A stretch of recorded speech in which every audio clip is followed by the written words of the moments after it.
Bismillahirrahmanirrahim. Assalamualaikum warahmatullahi wabarakatuh. Innal hamdalillah nahmaduhu wa nasta'inuhu wa nastaghfiruh. Wa na'udzu billahi min shururi anfusina wa min sayyiati a'malina. Man yahdihillahu fala mudilla lahu wa man yudlil fala hadiya lahu. Asyhadu an la ilaha illallah wahdahu la syarika lahu wa asyhadu anna Muhammadan 'abduhu wa rasuluh. Allahumma salli wa sallim ala sayyidina Muhammad wa ala alihi wa ashabihi wattabi'in wa man tabi'ahum bi ihsanin ila yaumiddin. A'udzu billahi minasyaitonir rajim. Ya ayyuhalladzina amanu taqullaha haqqa tuqatih wa la tamutunna illa wa antum muslimun. Yang berusaha Tuan Haji Ahmad Nazri Muhammad Yusof selaku penerbit rancangan tafsir Al-Quran dan seterusnya sidang pendengar yang dirahmati Allah, bersama saya Profesor Dr. Muhammad Najib bin Abdul Qadir, Fakulti Pengajian Islam, Universiti Kebangsaan Malaysia. Tuan-tuan, puan-puan, para pendengar yang dimuliakan, pada hari ini kita akan menyambung kembali rancangan tafsir Al-Quran bagi siri ke-89. InsyaAllah pada kali ini kita akan membincangkan mengenai pentafsiran ayat ke-28 surah At-Taubah. A'udzu billahi minasyaitonir rajim. يا أيها الذين آمنوا إنما المشركون نجس فلا يقربوا المسجد الحرام بعد عامهم هذا وإن خفتم عيلة فسوف يغنيكم الله من فضله إن شاء Inna Allaha alimun hakim. Wahai orang yang beriman, sesungguhnya kepercayaan orang kafir musyrik itu najis. Oleh itu janganlah mereka menghampiri Masjidil Haram sesudah tahun ini. Dan jika kamu bimbangkan kepapaan, maka Allah akan memberi kekayaan kepada kamu dari limpah kurniaannya, jika Dia kehendaki. Sesungguhnya Allah Maha mengetahui lagi Maha bijaksana. Sidang pendengar yang dirahmati Allah, Profesor Dr. Muhammad Quraisy Shihab melalui kitabnya Tafsir Al-Misbah menyatakan bahawa perkataan haram diambil dari kata akar yang bermaksud larangan dan pengetatan. Perkataan ini sering dihubungkan dengan perkataan halal yang memberi maksud pelepasan dan penguraian. Seperti tali yang dilepaskan dan diuraikan setelah digunakan untuk mengikat sesuatu. Kemudian makna perkataan ini berkembang menjadi bermakna boleh. Sedangkan perkataan haram berkembang juga maknanya sehingga menjadi makna hormat. Tanah haram atau Masjidil Haram adalah satu negeri yang memiliki penghormatan dan perlu dihormati. Perkataan haram di sini bukan didefinisikan kata lawan bagi halal.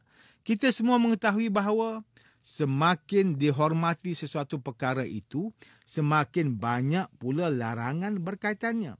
Bukankah jika kita bertemu dengan seseorang yang terhormat, maka akan ada banyak peraturan yang perlu kita ikut dan perkara yang larang untuk kita lakukan. Demikianlah penghormatan, melahirkan larangan dan juga tata cara tertentu. Begitulah sebab mengapa makna tanah di sekitar Mekah dan masjid yang berada di dalamnya terdapat Kaabah dinamakan haram. Al-Biqai berpendapat ayat ke-28 surah At-Taubah ini merupakan janji Allah kepada kaum muslimin untuk memberikan kecukupan atau kekayaan.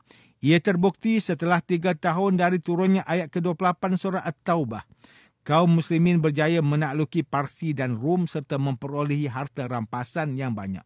Maka percayalah, Allah Subhanahu Wa Taala akan menggantikan sesuatu perkara jauh lebih baik dan Allah Taala akan memberikan kekayaan dari kurniaannya jika Allah menghendaki. Sesungguhnya Allah Maha mengetahui segala urusan kaum muslimin dan Allah Maha bijaksana dalam mengaturnya. Sidang pendengar yang dimuliakan, Tengku Muhammad Hasbi As-Siddiqi menerusi kitab Tafsir An-Nur mentafsirkan ayat ke-28 surah At-Taubah ini. Ada sebahagian ulama berpendapat orang musyrik ini najis zatnya. Berdasarkan ayat ke-28 surah At-Taubah, apa yang dimaksudkan najis di sini adalah sifat jahat mereka. Bukan seperti makna yang diungkapkan oleh para fuqaha. Cuba kita meneliti sejarah Islam. ternyata Nabi Muhammad SAW dan para sahabat bergaul dengan orang musyrik dan membiarkan mereka masuk ke dalam masjid Nabi Muhammad SAW di Madinah. Negeri Islam bagi orang kafir terbahagi kepada 3 daerah, iaitu daerah haram. Daerah haram ini tidak boleh dimasuki oleh mana-mana orang kafir, iaitu Mekah dan Madinah. Ini pendapat Asy-Syafi'i, Ahmad dan Malik. Abu Hanifah membolehkan orang kafir yang sudah memiliki ikatan perjanjian masuk ke daerah haram dengan meminta izin ketua negara atau wakilnya. Daerah kedua ialah daerah Hijaz. Daerah ini boleh dimasuki oleh orang kafir dengan keizinan Perdana Menteri atau ketua negara tersebut, tetapi tidak boleh menetap di daerah itu melebihi 3 hari. Daerah ketiga ialah daerah-daerah Islam yang lain. Daerah ini boleh dimasuki oleh orang kafir dan boleh menetap di sini selepas mendapat keizinan dari pihak yang sepatutnya. Tetapi mereka tidak boleh memasuki masjid-masjid jika mereka tidak mendapat keizinan. Manakala Ustaz Salahuddin Abdullah dan Ustaz Omar Khalid melalui kitab tafsir mereka Tafsir Mubin mentafsirkan ayat ke-28 surah At-Taubah ini bahawa orang kafir musyrik itu adalah najis dan kotor disebabkan kotornya kepercayaan dan pegangan hidup mereka. Ibn Abbas radhiyallahu anhuma berkata, badan mereka najis seperti anjing dan khinzir. Manakala Al-Hasan pula berkata, sesiapa sahaja yang bersalaman dengan orang kafir musyrik, hendaklah dia berwuduk. Tetapi jumhur ulama menyatakan bahawa perkataan najis di sini sebagai kiasan sahaja, iaitu mereka setaraf dengan najis, manakala badan mereka tidaklah najis. Oleh itu, tidak perlu untuk membasuh tangan atau menyamak apabila bersentuhan dengan mereka. Sidang pendengar yang dirahmati Allah, manakala Hamka melalui kitabnya Tafsir Al-Azhar ketika mentafsirkan ayat ke-28 surah At-Taubah ini menjelaskan bahawa betapa beratnya tuntutan Islam kepada umat Nabi Muhammad sallallahu alaihi wasallam supaya mereka menjadi orang yang bersih kerana kebersihan badan memberi pengaruh yang besar kepada kebersihan jiwa. Ketika Rasulullah sallallahu alaihi wasallam mewakilkan diri baginda kepada orang yang sangat dipercayai untuk memimpin haji pada tahun ke-9, iaitu Sayyidina Abu Bakar, Rasulullah SAW memberi pesan untuk menyampaikan maklumat yang terpenting, antaranya berkaitan kebersihan. Hamka melalui kitabnya Tafsir Al-Azhar mentafsirkan ayat ke-28 surah At-Taubah ini, menyatakan bahawa agama Islam menitik beratkan kebersihan dan ia adalah perkara yang utama perlu dijaga. Ahli fiqh telah menyusun subjek fiqh yang dimulai kitab pertama ialah Babut Taharah, iaitu urusan kebersihan dan bersuci, sebelum membicarakan bab ibadah. Oleh sebab itu, maka sejak zaman dahulu kebersihan inilah asas utama dalam kehidupan Islam. Orang Islam yang bersih, mandi teratur, menjaga air wuduk. Inilah hal yang menjadikan guru berbangsa Eropah memasuki Islam dan membangunkan kebudayaannya di negara Sepanyol. Ada juga riwayat berkembang pesatnya agama Islam di tanah air kita pada zaman dahulu, disebabkan dialah yang mengajar nenek moyang kita di zaman purba berkaitan kebersihan diri. Manakala Dr. Zainal Arifin Zakaria melalui kitabnya Tafsir Inspirasi, ketika mentafsirkan ayat ke-28 surah At-Taubah ini menyatakan bahawa inilah hakikat tentang agama Islam kerana kaum muslimin mendapat perintah yang ketat dalam hal kebersihan, berwuduk dan membersihkan badan. Begitu juga dalam kebersihan fikiran dan hati. Oleh itu, kata-kata muslimin perlu dipegang. Sidang pendengar yang dirahmati Allah, demikianlah tafsir bagi ayat ke-28 surah At-Taubah menurut pentafsiran oleh para ulama. Ayat ke-28 surah At-Taubah ini menjelaskan orang kafir musyrik adalah najis dan kotor disebabkan kotornya kepercayaan dan pegangan hidup mereka. Walaupun ia hanya kiasan bagi sifat jahat mereka, bukanlah badan mereka yang bernajis. Orang musyrikin tidak layak memasuki rumah Allah, khususnya Masjidil Haram. Mereka hanyalah melakukan perbuatan kufur sahaja sekiranya berada di dalam rumah Allah. Tidak logik bagi orang yang musyrik untuk bersujud kepada Allah sedangkan mereka menyekutukan Allah dengan menyembah berhala yang tidak patut disembah.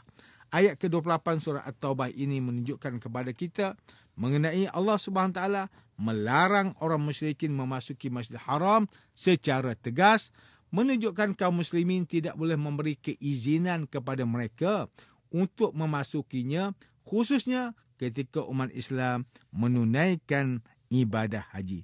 Berdasarkan sebuah hadis daripada Umar bahawa beliau mendengar Nabi Muhammad sallallahu alaihi wasallam bersabda, la ukhrijannal yahuda wan nasara min jaziratil arab hatta la ada'a illa muslima. Sesungguhnya aku pasti akan keluarkan Yahudi dan Nasrani dari jazirah Arab, maka tidak aku tinggalkan melainkan orang Muslim. Hadis sahih riwayat Muslim.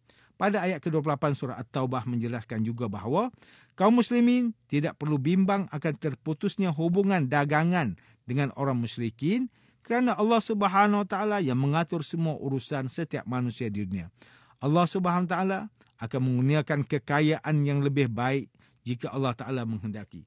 Jangan kita lupa bahawa Allah Maha Bijaksana dalam mengatur setiap perkara, walaupun sekecil-kecil perkara, sehingga perkara yang mustahil untuk kita fikirkan. Bagi Allah Subhanahu Wa Taala, perkara itu semua Allah boleh laksanakan begitu sempurna dan cantik.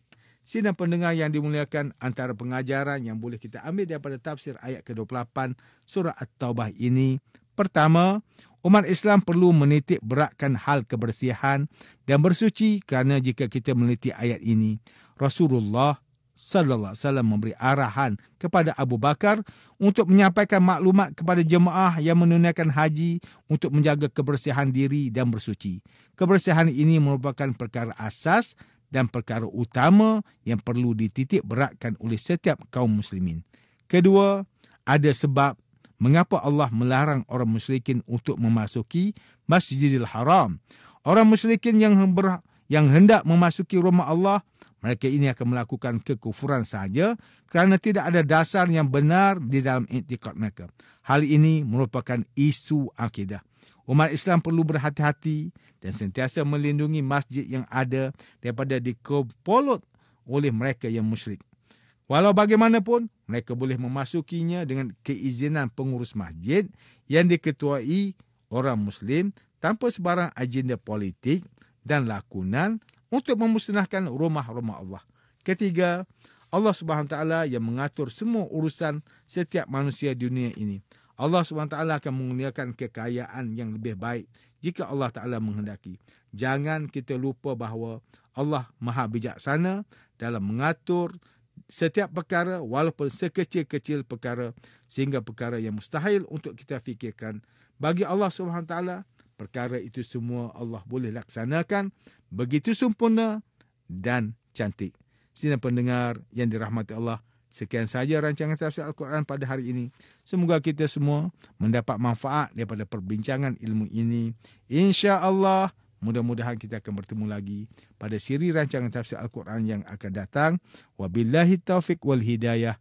Wassalamualaikum warahmatullahi wabarakatuh.